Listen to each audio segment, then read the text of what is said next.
This is Hall County Sports, brought to you by Green Ford on Browns Bridge Road in Gainesville. Check out the latest deals. Remember, when you go Green Ford. By Mountain View Auto Repair, a full-service shop for all of your automotive needs. Call Danny at Mountain View Auto Repair, 770-535-7278. And by McKelvey Road United Methodist Church.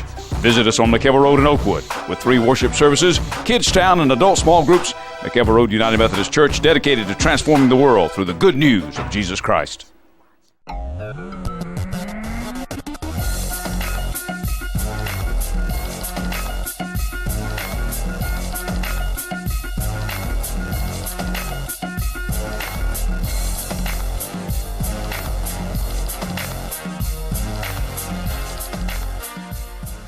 Hello again, everyone. Welcome to another edition of Hall County Sports Television. I'm your host, Gary Glenn. On this show, we have the retirement of a volleyball icon and some basketball for you, but we begin things with wrestling.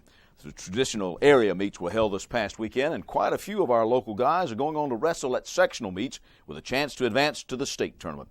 At the 5A area meet at Davis Middle School here in Hall County, Flowery Branch went 6 for 6 in the finals with 6 area champs, but it was not enough to catch Clark Central for the team title as the Gladiators edged by the Falcons 215 points to 212. Gainesville wound up in third with 188 points. The Branch's Ronnie Link got things off to a good start with an 11-0 major decision over David Harris of Heritage to win the 113-pound weight class. Ronnie, tell me about your tournament. Pretty good tournament for you, area champion. Pretty good tournament, yeah. Coming in the first seed, I got a bye the first night. Didn't have much, so today came in with the mindset. I was really excited to get wrestling. Won my first match. I was getting ready for my second match against David Harris from Heritage. It was a good match. It was pretty good offense, defense. Everything seemed to come together for you. Yes, sir. Well, in practice, all we do is chain wrestling, keep moving. I run a lot. Helps me keep conditioned. Now, coming out of this, is this a pretty tough area? You feel pretty good going into the sectionals now? I do, yeah. I feel like we have some good competition here, and I'm ready for sectionals. And ready to go into the state, maybe? Yes, sir. All right, good luck to you. Thank you. Nolan Alspach of the Branch kept it going at 126 pounds by pinning Patrick Isop of Clark Central. What kind of turned it around for you? You just sort of feeling him out? Yeah, once I get to wrestle someone, I get to know how they wrestle. After that, I can figure out what to do from there. How you feel like you're wrestling right now? You peaking at the right time? Yes, sir. I think I'm wrestling the best I've ever wrestled. All right, so on to the sectionals now, then maybe qualify for state. So I'll just definitely qualify for state. That's sort of the goal, right? Yes, when you start at the, the team duels are nice and all that kind of stuff, but for the individual wrestler, it's about getting to state. Yes, sir. You think the team's wrestling pretty well as a team now? I think we are now. We were starting off pretty young, and now we're just, I guess, getting to improve so much. Kind of wrestled your way into some experience, huh? Yes, sir. All right, congratulations and good luck. Area champion. Thank you. Now at 145 pounds, it was Brady Dyer of the Branch winning 6-2 over Michael Lepresto of Loganville. It's kind of been a theme for the Branch wrestlers. You start slow and then you finish fast. Tell me how the match went for you. Well, the first period was pretty close, and he was just all muscle. And I knew that our conditioning was a lot better than them.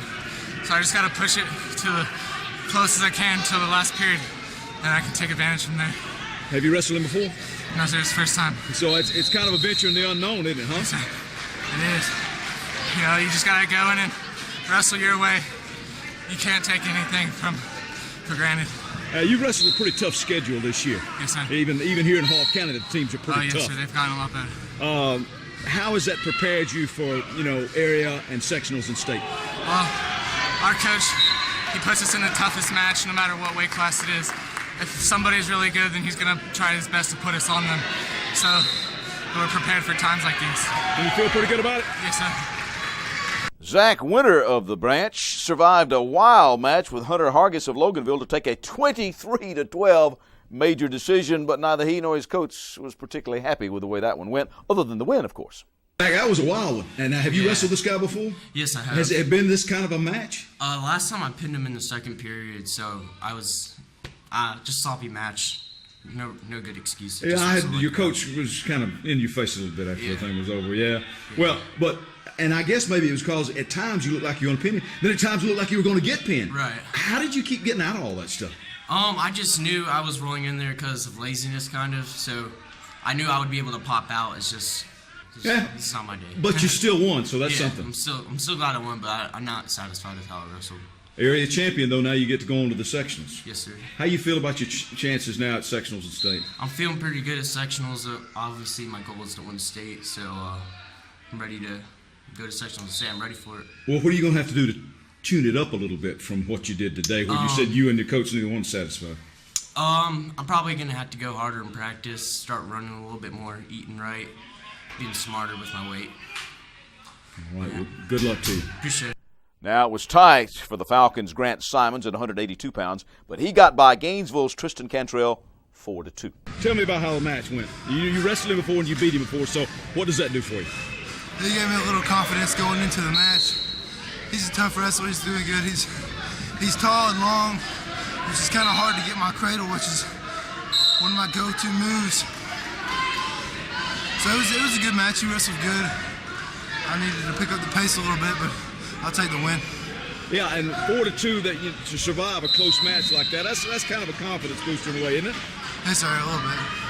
How do you feel about going into the sectionals now and perhaps qualifying for state? I feel pretty confident. I qualified for state last year.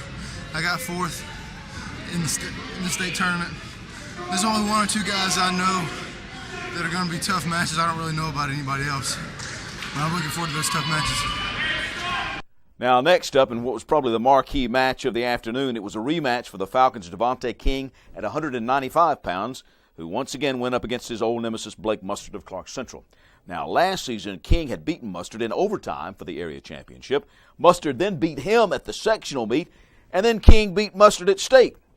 Well, this season, Mustard came in at a perfect 52-0, but in the end, King would take the 4-3 decision. All right, another match with this guy, another tight match. You knew going in it was going to be tough. Tell me about your strategy. I just needed to take him down because I never shot on him before. So when I took him down, I knew he was flustered a little bit because he didn't think I could take him down. And then you get into it, and it's kind of a cat and mouse game. Yes, sir. He just wanted to hold on to my head and shoot late so he could get the points back, but held him off. Yeah, and at the end now, 10 seconds, Joe. Take me through that. Sir, coach told me to stand up, and I went through it, and I did it like I do in practice every day. Just got to go out there and grind. So now you head on to sectionals and maybe qualify for the state. How are you feeling about your wrestling right now, Devontae? I feel like I'm peaking at the right time. The close finish was a bit frustrating for Flowery Branch coach Shane Millwood in the team championship, but he was nevertheless proud of his team's overall effort. Shane, that's about as close as you can get. At one time, it was like 1 point, and you wound up losing by 3. Just give me your thoughts on the way the tournament went. Well, I mean, I'm going to tell you right now, we got a 106 that weighs 72 pounds. He hadn't won a match all year. There's 5 kids in his weight class. He comes out here and he wins his first match, punches his ticket. I mean, to me, that's what wrestling's all about. It isn't about how big you are. You can compete at every weight class, and he kind of got the ball rolling for us. You know, we've got a bunch of good kids. We didn't have a full lineup. We had a pretty much, forfeit heavyweight for this whole tournament. Ended up having 6 tournament champions. You know, Ronnie Link wrestles very well at 113. He was a tournament champion. Nolan Allspot at 126. He was a tournament champion. Brady Dyer at 45, tournament champ. Zach Winter won his second title. Grant Simon at 182 won his title. I'm telling you what, Devontae King wrestled a match. Wrestled a kid that was 52-0. And, he went out there and he just wrestled. As long as you keep it simple, we tell him, you keep it simple and good things are going to happen. So, overall, I'm pleased. I'm never going to be happy, with not punching everybody through. But, we had a 13. We're taking 10 to sectionals. I can't complain for that. I thought our kids fought hard and did what they had to do. So, I'm very pleased. A 3-point match right there, but, you leave it all on the table. I think a bunch of our guys did that, and they did what they had to do. And as a head coach, I'm happy for them. Now, let me backtrack a little bit in the weight classes. Gainesville was led by Rodney Timmons, who pinned Dylan Frunton of Heritage to win the 138-pound class. Rodney, congratulations, area champion. How's it feel? It feels good, pretty good. Now, it seemed you started a little slow, but then were you sort of feeling him out, and then, man, he just kind of put it on him there. Yeah, because I wrestled him before, and he was hard, so I had to try again, even harder. When you wrestle a guy, can you kind of, the next time you wrestle him, you aware of the tendencies that he exhibited in the first time, and you use that? Yes, all the time, because guys like that, I gotta wrestle at sectionals and state, and it's gonna get harder and harder each one. Just gotta keep going. All right, how you feel about your chances at sectional state? I feel pretty good. Pretty good. Well, congratulations, area champion, man. Thank you. The Elephants' 220-pounder, Cash Jones, fell in the finals as Matthew Monroe of Appalachia pinned him. However, the Gainesville team would end the day with a fall of their own as Edgar Arroyo pinned Kevontrell Jefferson of Appalachia in the consolation match, and he finished third. They did. Cash Jones was pinned to finish second, but it was Edgar Arroyo finishing third overall. And the Elephants will send a dozen wrestlers on to the sectionals at Cambridge High in Milton. Coach Nick Niezolowski was very pleased with that. Place finish at the area. How you feeling? I feel great. Yes, sir. It's a big turnaround for us from last year. Last year we finished 7th. And so it's a good feeling to be here and to finish third. And we're sending 11 to sectionals, which is a record for me as a coach. So it's a good feeling. Now let's turn to the 4A meet, which was also here in Hall County at Chestatee. Chestatee wound up second to Lumpkin County, 236.5 points to 204. The War Eagles, though, did qualify 11 for state, including 4 area champions. Austin Donaldson at 120 pounds, Christian Zapatero at 126, Marvin Cunningham at 138, and Joey Morello at 220 pounds. Runners-up for Chestatee were Garrett Brader at 145, Trevor Camo at 160, and Grayson Inkerman at 285. Now, Johnson placed third at that meet with 8 qualifiers for sectionals. Tommy Luke at 132 and Uriel Rodriguez at 195, finishing second. The Knights also had 6 wrestlers finish third or fourth, reportedly the most in that particular area. The 4A sectionals are this coming weekend at Lanier High in Sugar Hill. Now, in AAA, North Hall finished tied with Oconee County. Banks avenging their duels losses to Buford, including at the state championship, by winning the area, Banks County winning that area. The Trojans will send 7 on to the sectionals at Morgan County High in Madison. They were led by second places from Caleb Hamilton at 120, Michael Carew at 132, and Darian Ingram at 195. Now, West Hall qualified 2 for sectionals with 1 champion, Elliott Rayford, at 152 pounds. And in AA, Riverside had 3 qualify for the sectionals this weekend in Dublin at Dublin High School. Finishing in second place for Riverside, 152 pounds, was senior Vladimir Timokin. The Eagles team finished 4th in the region overall, behind 3 of the best wrestling teams in the state of Georgia in the AA classification, perennial champion Jefferson, as well as Social Circle and Greater Atlanta Christian. We're back to Hit the Hardwood in just a moment.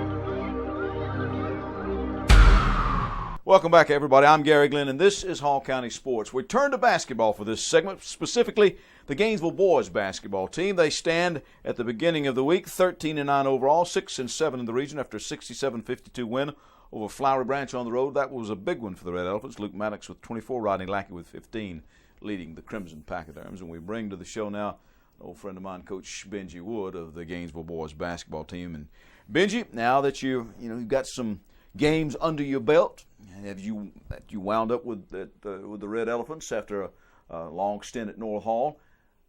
Tell me about how it's going for you now. As I said, you got a winning record overall, still kind of battling to get back to 500 in the league. But what have you seen, good and bad, so far?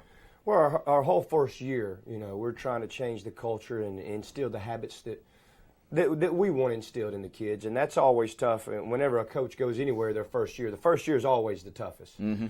But the kids are responding.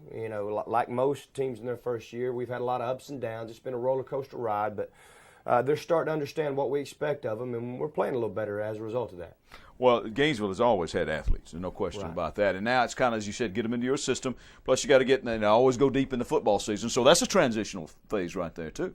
Right, it is. And they had 8 seniors last year, and another pretty good player that's up the road at Clemson right now. So, Deshaun Watson. Yeah. It was a transition period for everybody. This summer we had guys coming out that hadn't played, and they're trying to get used to me. I'm trying to get used to them. So we knew it was going to be a filling out period, and we were just going to try to. It sounds cliche. We're going to try to get better every day.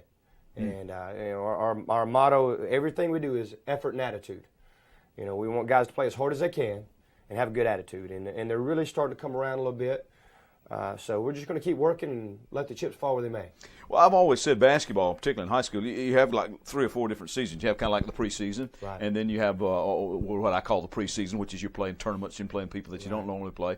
Then you get into the league schedule, and then you play that, and then at the end you get into the tournament. Right. And people who put it together, the tournament, are the people who do well in the postseason. Right. And I guess that's kind of what you're looking at, huh? That's what we're trying to do. You know, we've been getting progressively better each and every week, and you know, the funny thing is, it seems that every time we feel like we turn the corner, we have a break.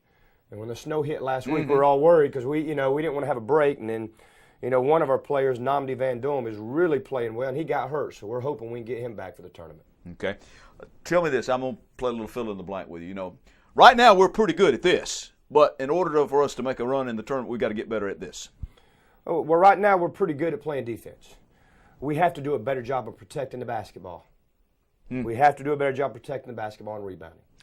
All right. I mentioned Luke Maddox and Rodney Lackey, and you mentioned the player that is injured now. Right. Who else has been doing it for you this Our year? fellow Cross has really been coming along. He's a senior, and he's really been coming along and getting better and better every day. So he's had a really good year this year. He's such a great kid that you're really happy when you see good kids succeed.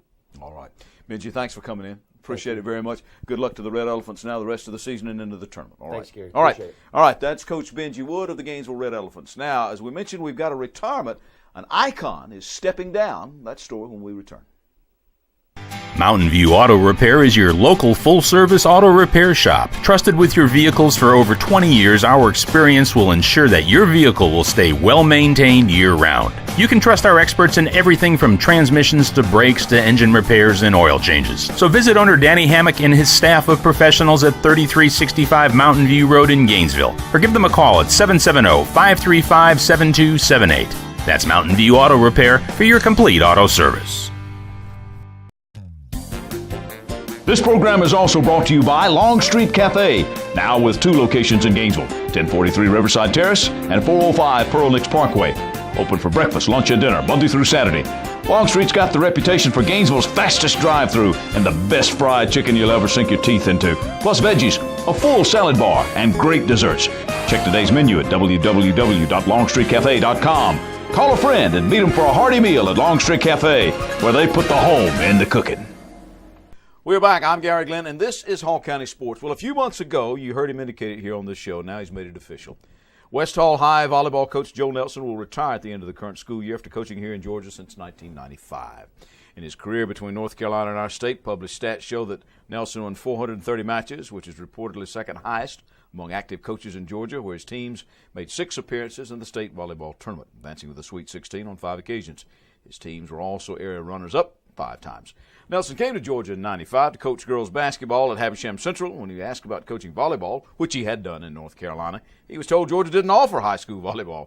Well, he moved to North Hall in 1999 and started its volleyball program. It was also during that time that Nelson and Piedmont College volleyball coach Sid Feldman, a former University of Georgia coach, started the North Georgia volleyball camps at North Hall and Chestatee High Schools to help promote volleyball. 2 current head coaches in Hall County, Julie Rushing at Chestatee, and Amy Hughes of North Hall, played under Nelson at North Hall. And we bring to the show now the aforementioned Joe Nelson. And Joe, I think you've had some other coaches in the area served under you too, right? Right. Amanda Pilchard served some time at North Georgia Christian, and she coached there for a short period of time.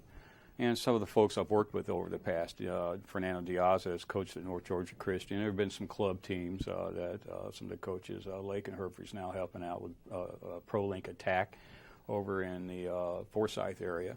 So it's been a good run for all of those young ladies, young men. How does it make you feel to see people that you've coached go into coaching? One of my former coaches said, I wish more of you had done it. I had encouraged more of you to do that. It's got to make you feel good, though. Oh, it's a great deal of satisfaction. You know, I've always said that to my students and to my coaches and my assistant coaches, I've always told them, I said, listen, we want these students or these student athletes 10 years from now to look back on their experience with us as a positive experience, not necessarily the wins and losses, but, you know, the things they learn from us in their life. You know, I like to say that our students and our athletes are our message to the future, which we may never see.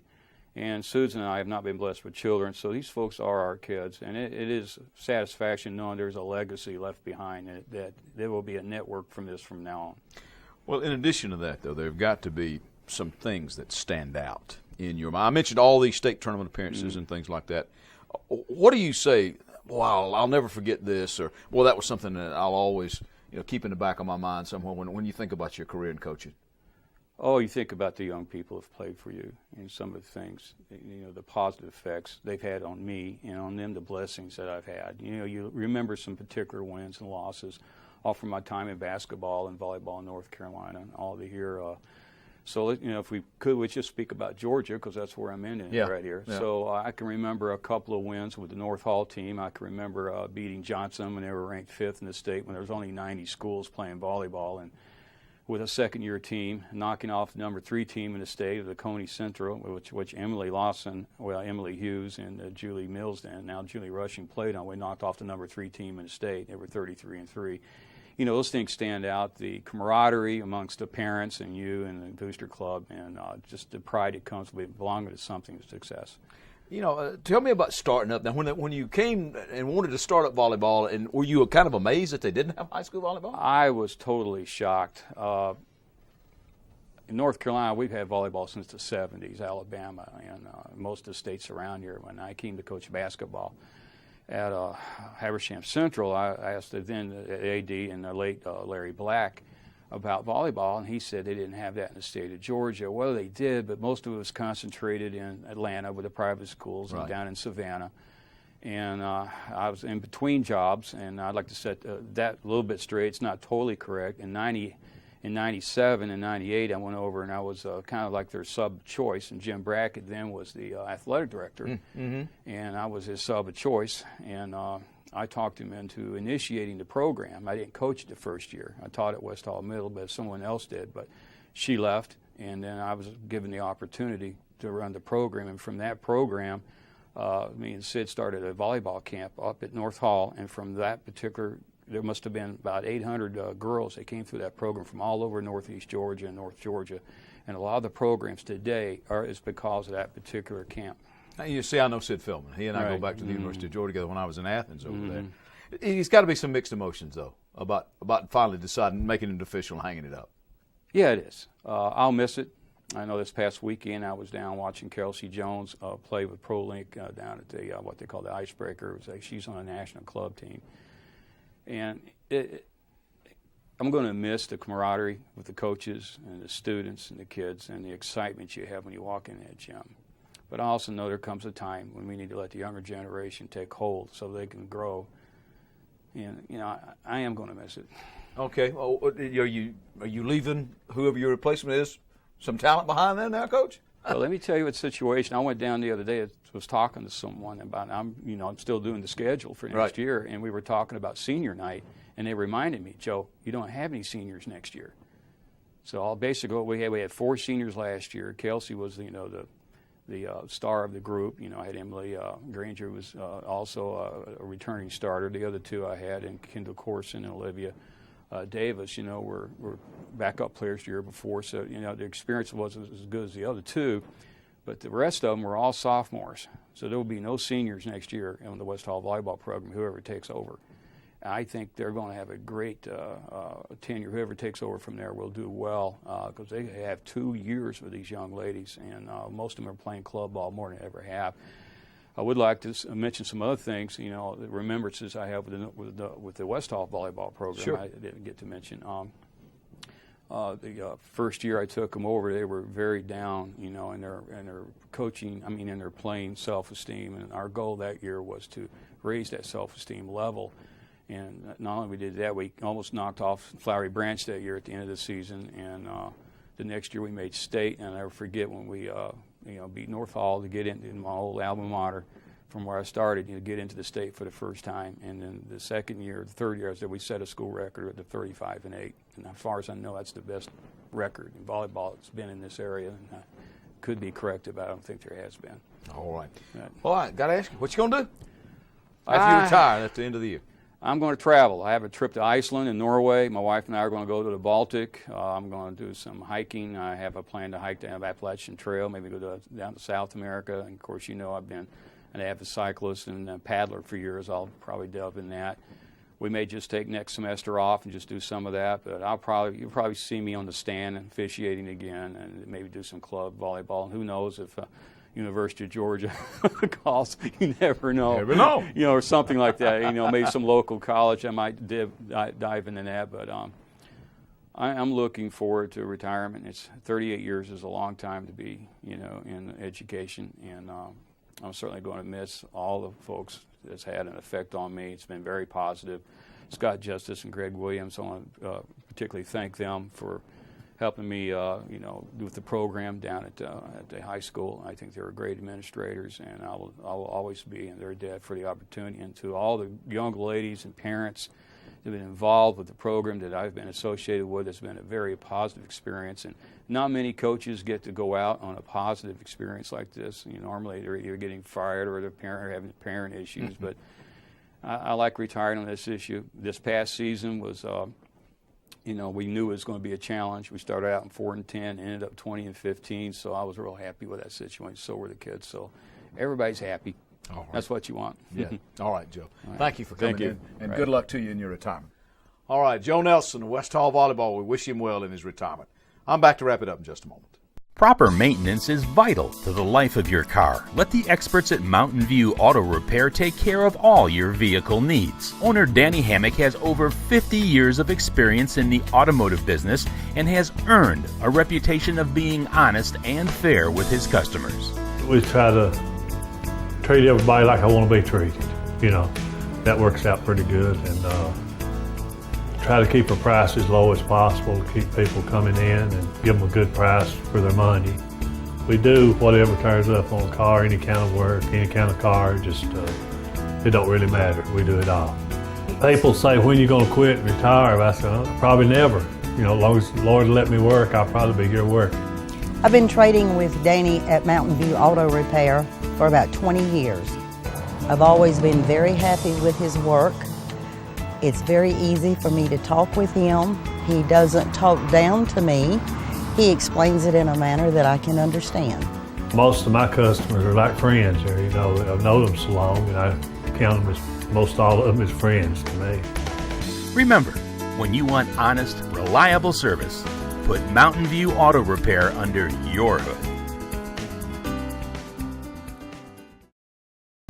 Gary Glenn back on Hoyle County Sports TV to wrap things up for you. Just a few notes for you. The 2013 Rudolph Junior Golf Classic wrapped up on Groundhog Day at Chattahoochee Golf Club in Gainesville.